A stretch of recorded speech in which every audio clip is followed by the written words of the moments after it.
Welcome to Chapter 14, Trade Policies for Developing Countries.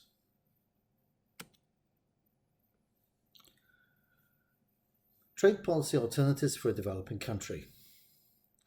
Most developing countries, of course, produce basic materials, and that is their primary output and therefore their exports. We call those primary products.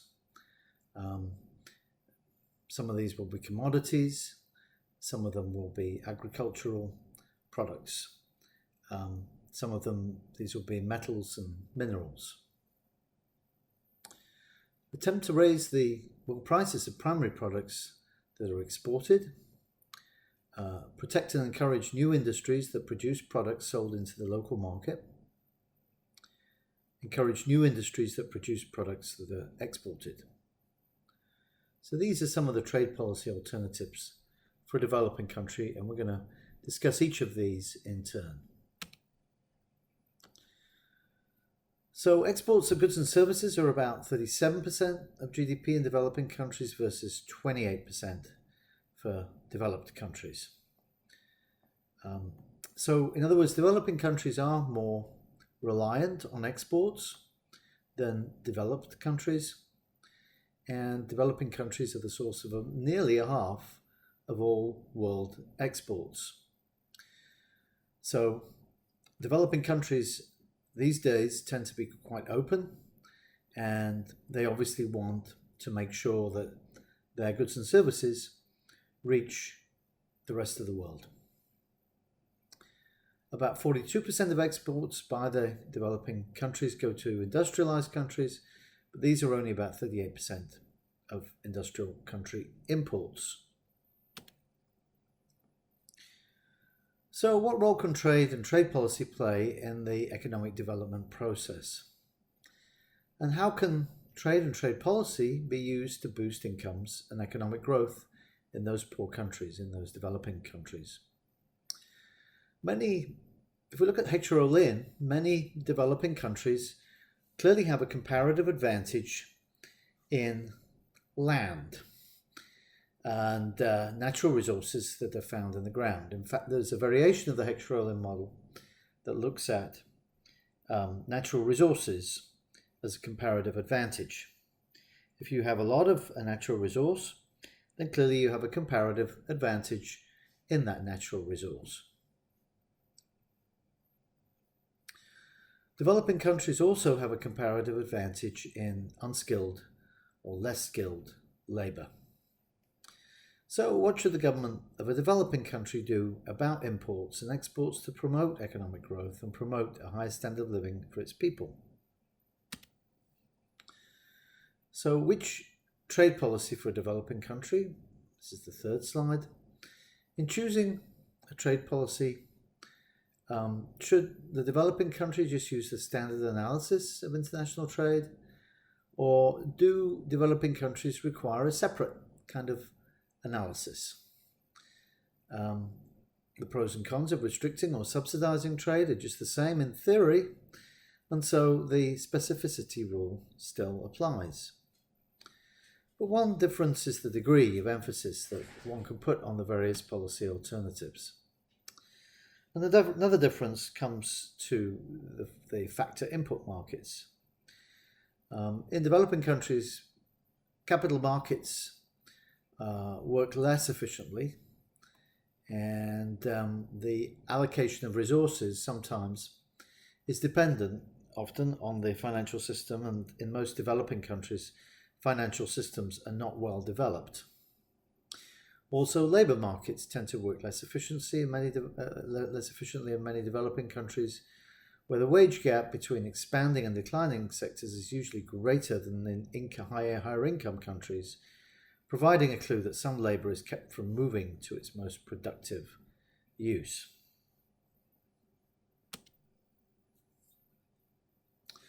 Many developing countries, as I said earlier, have exports that are concentrated in one or several primary products, and those products tend to be things like petroleum, coffee, cotton, gold, sugar, timber, diamond, and bauxite, aluminum. Raoul Prebisch and others have argued that adverse price trends for primary products trap these developing countries into declining incomes relative to incomes in industrialized countries.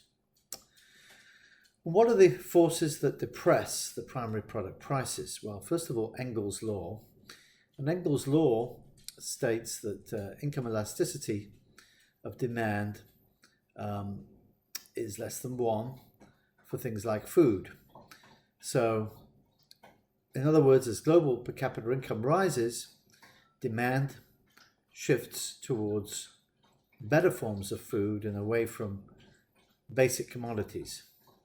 So in other words, towards more processed food, if you like. So if the world's supply expands at the same rate for all products, the relative prices of food and other primary products is expected to fall. Secondly, synthetic substitutes. The more technology advances, the more likely we're going to find ways to replace some of those minerals with other kind of things and other raw materials with new man-made substitutes.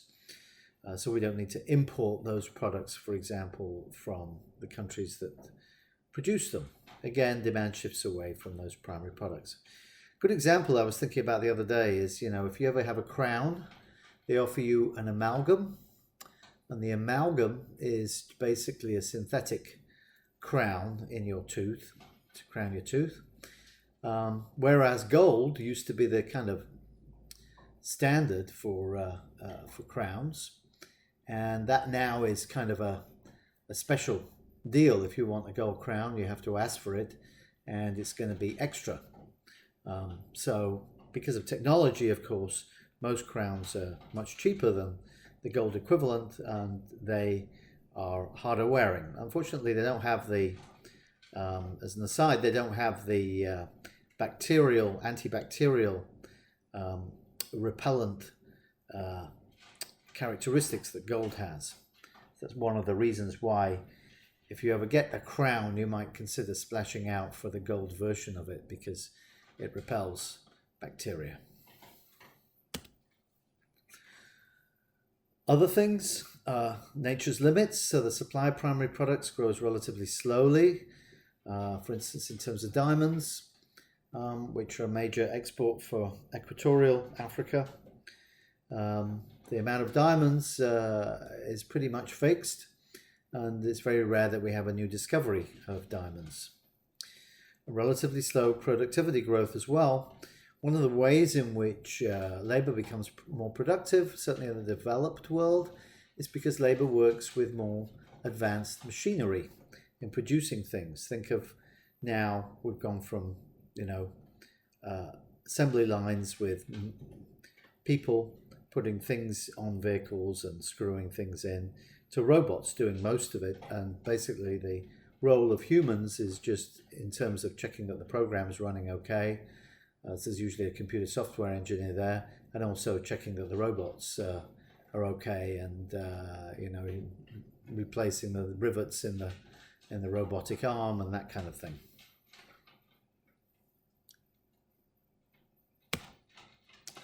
So here we have a graph of the relative price of primary products, and you can see that over time, so since 1910, all non-fuel primaries have trended downwards, and trended downwards quite significantly, down by about 40% on average. When you look at, so those are the overall indexes in the upper graph and the bottom graph. You can see it for food and manufacturers, metals and metals manufacturers, and non-food agricultural manufacturers. But in all cases, it's come down quite significantly.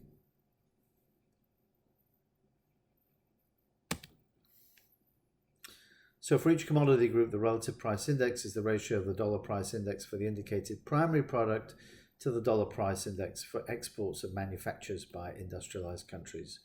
So in other words, compared to the prices of exports of manufactures by industrialized countries, the dollar price of those primary products, of those commodities, those metals, etc., has come down by approximately 40% over the last 100 years. International cartels. So this is one way to get around the fall in the price of primary products, is to form a cartel. What is a cartel?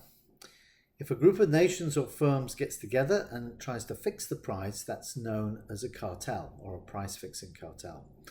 We already have one that is really well known, actually met today in Vienna, it's where its headquarters is, and that is OPEC. OPEC stands for the Organization of Petroleum Exporting Countries.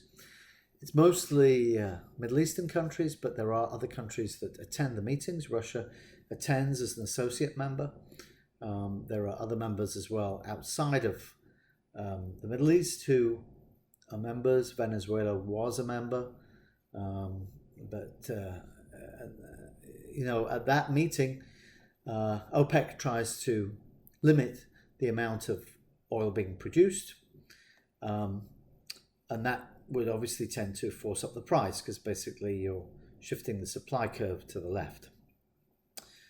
So if all the cartel members can agree on simply maximizing their collective gain, which is usually by limiting supply, they will behave as though they were perfectly unified profit maximizing monopolists. In other words, they would effectively fix the price, make sure that no one sells below the price because they are cornering the market, so to speak, and everyone has to pay that higher price.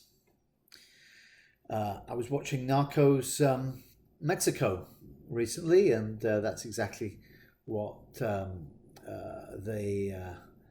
plan was with the plazas in Mexico in terms of the distribution of cocaine and other drugs to the US, was to try and essentially fix the price and control the supply. That is what a cartel does. So the cartel members act like a monopoly would. And I don't know if you're familiar with the diagram for a monopoly, but here is the diagram for a monopoly. Here you can see the demand curve. And remember, a monopoly doesn't compete with any other firms. A monopoly is a single firm representing the entire industry. So that demand curve is the demand curve of the firm. So the demand curve can basically choose what the price is that they use for selling that particular product. What price should they pick? Well, the price that they should pick is the price such that producing another unit of that product gives them more revenue than the cost of producing another unit of that product. So in other words, where marginal revenue is equal to marginal cost. Well, you can see that that's where the dotted line coming down from point A to point F, there's a dotted line there, it crosses the line running from 5 through F through C, and that's the marginal cost curve. So the point where marginal costs start to exceed marginal revenues, so in other words, the cost of producing more of the unit is more than the revenue gained from the additional unit produced, is at that point there, F. So that tells you that the cartel should be producing 30 million in this case, or the barrels of oil per day. How much should it charge? Well, it should charge exactly what its demand curve says it should charge. Well, so we have to track up from F up to where the demand curve is at point B, and that gives us the price of $100. And this maximizes the monopoly profits. It maximizes the profits of the monopolist. And you can see the profits of the monopolist. If it costs $5 to produce a barrel of oil, it can charge 100. They're going to be $95 per barrel, but times the 30 barrels that are being produced. If we had a competitive market, we would be producing at point C. In other words, we would produce a lot more barrels of oil, 49, but the price we'd be charging is a lot lower. We'd be moving down the demand curve, in other words. So in other words, monopolists restrict the amount of output in order to maximize their profits. And this is what this is all about here. The higher the elasticity of demand, so in other words, the flatter is the demand curve, the lower the price. If the demand is elastic, buyers easily find other ways of spending their money if the product price rises by much. If it's flatter, of course, for a given rise in the price level, you get a bigger drop off in the quantity demanded. But even a well-functioning cartel usually doesn't control all of the world's production. If it doesn't, then we have two more influences. 3, the larger the share of world production controlled by the cartel, the higher the price. Controlling more of the world's production effectively increases the demand for the cartel's production, rather than having this demand lost to outside producers. So OPEC obviously tries to corner as much of the market as it can in oil, and it has some of the biggest producers in the world, but there are some producers like the US who are not members of OPEC and are unlikely to ever become members of OPEC. We are now the largest producer in the world of oil, but we are not members of OPEC. So we respond to the price. Our producers respond to the price. So if the price goes up to $100 a barrel, then our guys in the Permian and Eagle Ford and all the other shale areas, as well as the Gulf, start going crazy and drilling new wells, etc. If the price falls to a very low level, like it did today, it fell 10%. Today, the day I happened to be doing this PowerPoint, then the current price is around $41 a barrel. Then many of the oil wells in the Permian Basin and certainly in Eagle Ford need at least a $45 oil price to break even. So many of those companies are going to not be making a profit anymore. That means they're likely to cut back on how much they produce, and some of them actually may go out of business. The larger the elasticity of supply of non-cartel producers, the lower the price as well. The cartel refrains from raising the price too much because doing so results in too large a loss of its own sales. So the elasticity of supply of non-cartel producers is large. It means the supply curve is very flat. So as you increase the price, the increase of those non-cartel producers goes up a lot. And we have that right now with the US producers, in fact. So this is why the cartel, in other words OPEC, in terms of oil, isn't too interested in raising the price too far, because it means they lose more supply. They lose more of the market share. So how does cartel power erode? Well, first of all, sagging demand. The long-run demand curve for imports is going to be more elastic than the short-run demand curve. Why? Because at high prices for that particular product, people look for alternatives. So in other words, if people really push up the oil, if OPEC really pushes up the oil price, then what are we going to do? Well, it's going to spur the development of things like windmills and solar panels, etc. So in the long run, the demand curve is going to be more elastic. In other words, the higher the price, the less we're going to demand of it. New competing supply. Producers also search for additional supplies in non-cartel countries. So, off the coast of Africa, there's lots of exploration now currently going on for oil. Even though I think Angola is a member of OPEC, but many of the other countries in equatorial Africa are not members of OPEC. Cartel members, declining market share. The cartel's world market share usually falls over time, and that has been the case with OPEC. Cartel members cheat on the cartel agreement. The way OPEC works is they set a quota, and the countries are supposed to not go over that quota. Many of them do. Okay, we'll move on to import subsidizing industrialization. So this is a way for countries to basically try and substitute away from importing and make their own products. It's called ISI. And there are several arguments that persist, certainly in developing economics. The first is the infant industry argument. We've discussed that already. It places a legitimate emphasis on the economic and social side benefits from industrialization, particularly to a small nascent industry. Developing government argument, the government can get much needed revenue from tariffs. So the idea is that you protect that industry. It's an import substituting industry. So it's basically reducing the necessity to import the particular product. 3, for a large country or a large organization of countries, replacing imports can bring better terms of trade effects.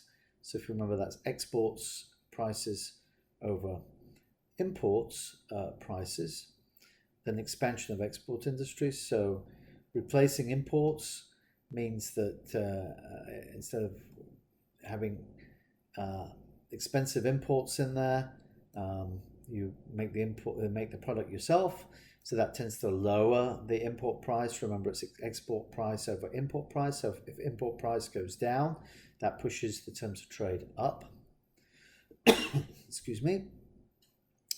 Lastly, replacing existing imports of manufacturers is a way of using cheap and convenient market information. So, in other words, instead of importing those products, use cheaper and other products. I'm not sure what the market information means, but there you go. What's the actual experience with ISI? Well, the deadweight losses result from the resource misallocation. In other words, if we are imposing a tariff, which is usually the case, or some other kind of non-tariff barrier, we are protecting the domestic industry, or sometimes we give an export subsidy, then that misallocates resources because we are distorting the market, of course. Governments are often slow to stop protecting local industries that remain inefficient. So in other words, the problem with the infant industry argument and applying tariffs is that many industries become dependent on those tariffs to survive. And if the government says, okay, well, you're not an infant anymore, time to grow up, the industry says, no, we need those tariffs, otherwise we won't survive.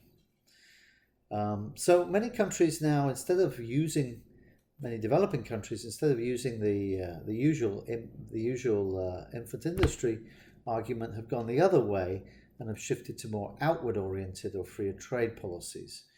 And examples include the Four Tigers, that's South Korea, Taiwan, Singapore, and Hong Kong, as well as China and India.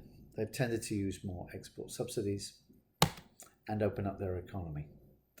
Exports of manufacturers to industrial countries.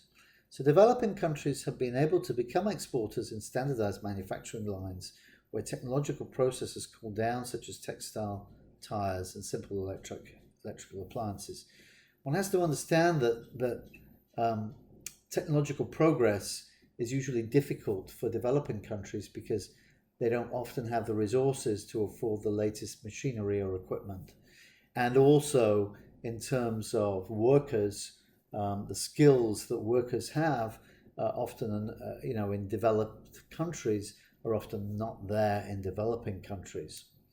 So developing countries have become locations for low-cost assembly of more technologically advanced products, such as computers, with multinational firms from the industrialized countries providing the advanced technology, the components, the marketing, and the distribution of the finished products. That's why you now see a lot of products that are assembled in China. For example, it's not as though China has all the technology that goes into some of these things. It imports the intermediate goods from other countries but assembles them using cheap labor in China. Industrialized countries have imposed barriers to imports of some manufactured products from developing countries. And new country-specific barriers like anti-dumping duties and countervailing duties can limit export increases from already successful developing countries. One of the biggest complaints that the Trump administration currently has about China, for example, is that within the WTO, China self-classifies itself as a developing country. That gives it the right, under WTO rules, to impose tariffs on other countries and to protect its its infant industries, as it calls it. So the US has complained about this. The trouble is, under WTO rules, each country declares itself to be a developing country or not. Such country-specific barriers do not limit exports of manufactured products from new exporting countries. And that is the end of the chapter on trade for developing countries. Thank you.